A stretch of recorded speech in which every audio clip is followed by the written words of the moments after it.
assert in your motion that this court, meaning me taking over this case, has indicated it does not intend on familiarizing itself with the trial proceedings? And I have no idea where you got that from, because I certainly never said that. When we were here last week, and I don't have a transcript of that, and if I've misinterpreted what you said, and perhaps it was in the context of you saying, I'm not going to revisit certain motions, or I'm not going to go back to hear those, that was in the context that I meant it. And I said it for a specific reason, because some of the motions, as I allege in our motion, Judge Glanville said, well, you know, I'm going to deny your motion, for example, for a severance, for a 105 instruction at this point, but that does not mean we're not going to get to a point where I would consider that and grant it. So I meant that in the context of you understanding, this court, understanding the cumulative nature of what has happened and how it would factor into your particular decision at the next point in trial. That makes a little more sense. I absolutely intend to familiarize myself with what has gone on in this trial prior to me getting involved in it. I've already begun to. Judge Glanville's court reporter is beginning the somewhat arduous task of transcribing everything that hasn't been transcribed yet and giving that to me, you know, as soon as she finishes it. You all have, some of you have already pointed out, you know, particular things that, while not the official transcript, I can review on YouTube, and I've done that to the extent it has been relevant to these motions. And I also believe that with the very capable defense attorneys in this case, that you all will be able to elucidate for me anything that I might not have been here present for at the point in time when you make a motion that to any extent requires considering the cumulative nature of anything. Okay? Well, okay, yes, and okay, no.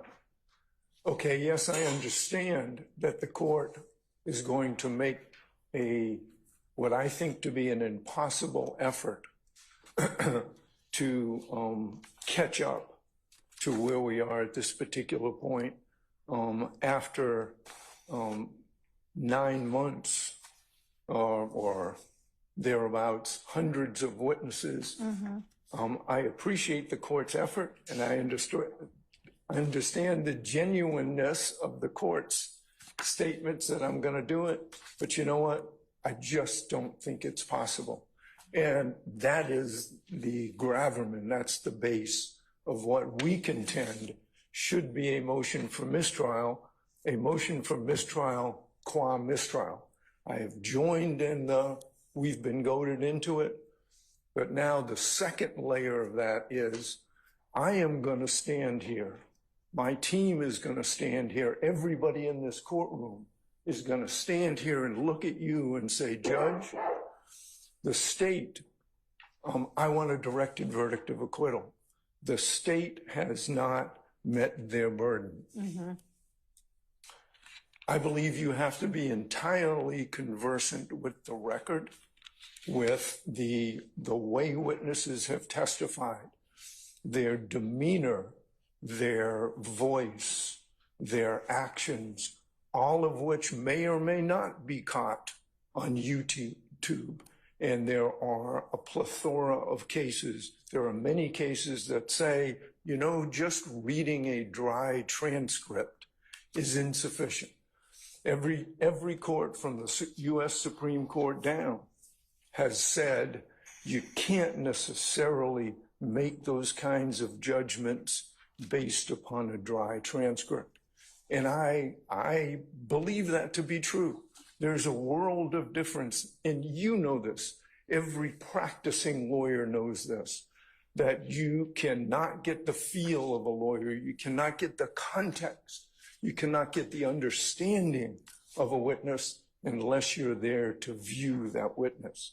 So I start from the premise that no matter how hardworking you may be, and I think you're a very hardworking judge, I think that you will make every effort, but I think that it is impossible for when we get up and make our motions for directed verdict that you can assess the now going into the 9th month of trial testimony. That's essentially basis number one. Okay.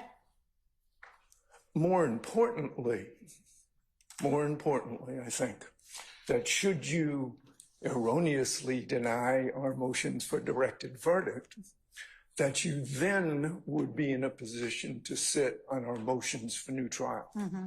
And that's the so-called 13th juror. Mm-hmm. We have put that in our response, and it is without question. We have our courts, the federal courts, all say that there is a distinction between whether there is sufficient evidence to go forward, which is the standard on a motion for directed verdict, and a 13th juror motion for new trial.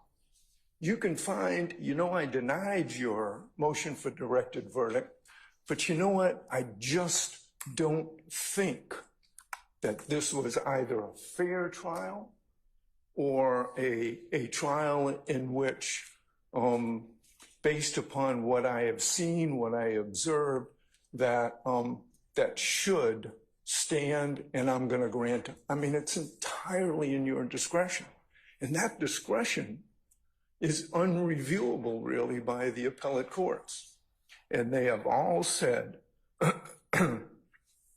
as we said and quoted in Wilkerson, that the discretion the trial court must consider some of the things that she cannot when assessing the legal sufficiency of the evidence, including any conflicts in the evidence, the credibility of the witnesses, the weight of the evidence, meaning that the trial judge may grant a new trial on the general grounds, even when the evidence is legally sufficient to sustain a conviction.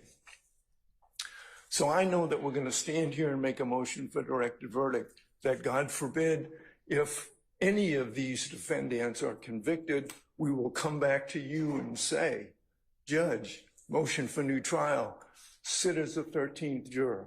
Don't think you can possibly catch up to that extent. Nor do I think that, based upon the cumulative nature of Judge Glanville's saying, I heard you when you want a severance. I'm denying it now, but it may come to the point later that I'm going to grant it. So 3 reasons that nobody else has argued to you, essentially, for a motion for mistrial or a severance as to Mr. Nichols. 1, the motion for directed verdict. 2, the 13th juror. 3, the continuing nature of the motions to sever in for a Rule 105 instruction, a limiting instruction which the court said, I'm probably going to give that at the end of the trial, but I don't think it's necessary to give it now. So, okay. All of those. I understand. And I don't really need to hear from the state on this one. With regard to the directed verdict issue, the standard, as we all know, is essentially an any evidence standard. It is entirely possible that just on what gets presented going forward, I will be able to rule on the motion for directed verdict, assuming we get there. But if not, I can and will ask for specifics from the state as to what the facts are supporting each count of this indictment. And it is not, for directed verdict, whether I'm convinced. It's whether there is any evidence from which a jury might be convinced. And so we'll take that up when we get to it, but I don't think that the fact that I'm coming in mid-trial is a basis to grant a mistrial in this case. With regard to the 13th juror, I understand that's a different standard. There are times, it's not routine, but it happens when a different judge from the trial judge considers the motion for new trial and considers the 13th juror issue.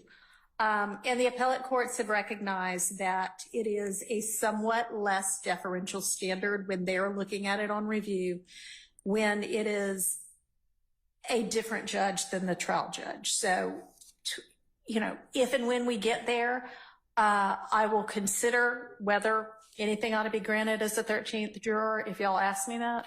And if I deny it, then the appellate courts can consider it. But that is not anything unprecedented. It happens all the time that one judge does the entirety of a trial and then another judge considers the 13th juror issue. So that is also not a basis on which to grant a mistrial. And with regard to the severance issue and the cumulative nature of that, I'm going to rely on you to point out to me everything ought to be taken into consideration if and when you make that motion again.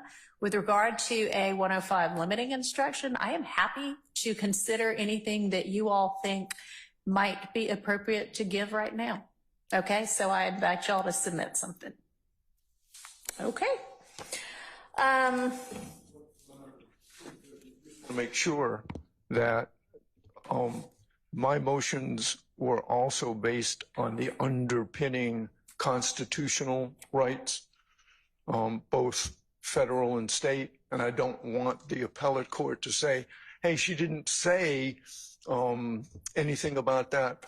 But I want to make sure that those bases are preserved. Although I disagree strongly with your ruling, I'm still here.